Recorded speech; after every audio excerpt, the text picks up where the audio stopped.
افطاری کے لیے ماشاءاللہ سارے گھر واپس آ رہا ہے. سب لوگ ہاتھوں میں کچھ نہ کچھ لے کے آ رہا ہے جو یقیناً افطاری کے لیے. ماشاءاللہ دیکھو یہ کوئی تربوز لے کے آ رہا ہے, کوئی ہاتھ پہ کپڑا لے کے آ رہا ہے, عید کی تیاری بھی کر رہا ہے. ماشاءاللہ جی ماشاءاللہ. اور یہاں دیکھیے یہ گلگت پرانا پل ہے جو کہ تقریباً 150 سال پرانی پل ہے. یہ پاکستان آزاد ہونے سے پہلے کی یہ پل ہے. ابھی تک اپنے اصل حالات میں ہی بحال ہے. پہلے زمانے میں یہاں پہ اسی روڈ سے گاڑی گزرتی تھی, لیکن اب گاڑیوں کے لیے پل بند ہیں, بائک اور پیدل لوگ سفر کرتے ہیں.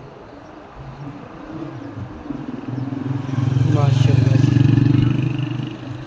دیکھیے گلگت پرانا پل کا